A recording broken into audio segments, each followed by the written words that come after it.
The mystery surrounding the deaths of Hollywood legend Gene Hackman and his wife Betsy Arakawa Hackman continues to unfold, revealing new details that challenge the initial timeline and raise questions about their final days. What was initially thought to be a straightforward case has evolved into something more complex, with authorities uncovering evidence that contradicts earlier assumptions. When news broke in late February 2025 that the bodies of Gene Hackman, his wife, and their dog had been discovered in their Santa Fe home, the entertainment world was shocked. The 94-year-old Oscar-winning actor had largely retreated from public life since his retirement from acting in 2004, living quietly with his wife in New Mexico. But the circumstances surrounding their deaths have proven to be anything but straightforward. Initially, investigators believed that Betsy had died around February 11th, with Gene passing away approximately a week later on February 18th. However, recent revelations from the Santa Fe Sheriff's Department have altered this timeline significantly. Cell phone records now show that Betsy's phone was used on the morning of February 12th to make 3 calls to Cloudberry Health, a medical center in Santa Fe. This crucial piece of information indicates that Betsy was still alive on February 12th, contradicting earlier reports. The Sheriff's Department confirmed pending cell phone records. The Santa Fe County Sheriff's Office investigation showed the last known activity of Miss Hackman to be February 11th, 2025. We can now confirm that Mrs. Hackman's phone was utilized on the morning of February 12th to call a medical center in Santa Fe, Cloudberry Health. Additionally, records show that the medical center attempted to return a call to Betsy later that same afternoon, which appeared as a missed call on her phone. This new information raises important questions about what transpired in the Hackman household during those critical days. If Betsy was making calls to a medical center on February 12th, what prompted these calls? Was she already experiencing symptoms related to her eventual cause of death? And why didn't she answer when the medical center called back? The causes of death for both Gene and Betsy have been determined by medical examiners. Gene Hackman died from hypertensive atherosclerosis cardiovascular disease, with Alzheimer's disease listed as a significant contributing factor. This aligns with reports that the actor had been suffering from declining health in his final years. His pacemaker recorded its last activity on February 18th, giving investigators a precise date for his passing. Betsy's cause of death was identified as hantavirus pulmonary syndrome, a rare but serious respiratory disease transmitted from rodents to humans. During a news conference, Chief Medical Investigator Dr. Heather Jarrell explained that hantavirus typically presents with flu-like symptoms consisting of fever, muscle aches, cough, sometimes vomiting and diarrhea that can progress to shortness of breath and cardiac or heart failure and lung failure. Hantavirus is particularly prevalent in the southwestern United States, including New Mexico, where rodents like deer mice can carry the virus. Humans typically contract it by breathing in dust contaminated with rodent urine or droppings. The disease has a mortality rate of approximately 38%, making it a serious concern in regions where it's endemic. The revelation that Betsy died from hantavirus adds another layer of complexity to this case. Was she aware that she had contracted this rare disease when she called the medical center? Did she describe symptoms that should have prompted immediate medical intervention?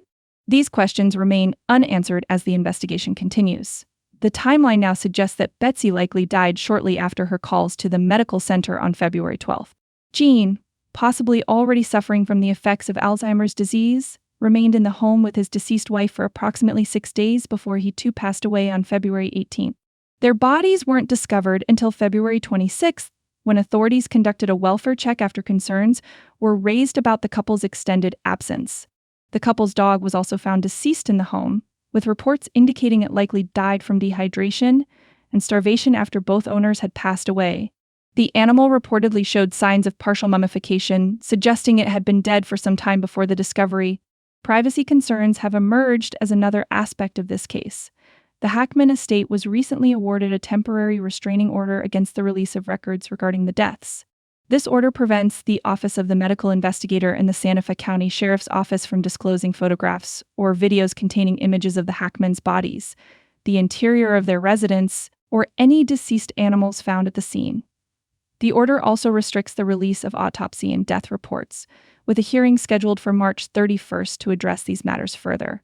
This legal action reflects the family's desire to maintain privacy during this difficult time, particularly given Gene Hackman's status as a beloved public figure. Throughout his illustrious career spanning over 6 decades, Hackman established himself as one of Hollywood's most versatile and respected actors. With iconic performances in films like The French Connection, Unforgiven, and The Royal Tenenbaums, he earned 2 Academy Awards and was nominated for 3 more. Hackman met Betsy Arakawa, who was 30 years his junior, while she was working at a fitness center in Los Angeles. They married in 1991 after his divorce from his first wife, Faye Maltese, with whom he had 3 children. Gene and Betsy had been married for over 3 decades at the time of their deaths, living a relatively private life in Santa Fe, where they were involved in real estate and operated a home furnishing store called Pandora's Inc. The couple's reclusive lifestyle in recent years meant that their absence wasn't immediately noticed by neighbors or friends. This explains the significant gap between their deaths and the discovery of their bodies. Santa Fe Sheriff Aiden Mendoza noted during a news conference that detectives had found answers to many pending questions in the case, but were still waiting on specific data to tie up any loose ends. One of those loose ends appears to be the exact sequence of events between Betsy's calls to the medical center and her death.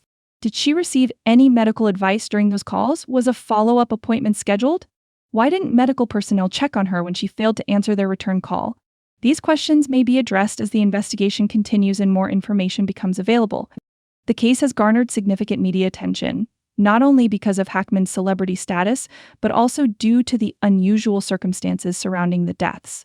The revelation that Betsy died from hantavirus, a relatively rare disease, has prompted public health officials to remind residents in affected areas about precautions to prevent exposure to the virus, such as sealing entry points where rodents might enter homes and properly cleaning areas where rodent droppings might be present. As authorities work to complete their investigation, fans and colleagues of Gene Hackman continue to mourn the loss of one of Hollywood's greatest talents. His legacy in film remains undiminished, with performances that continue to be studied and admired by new generations of actors and film enthusiasts.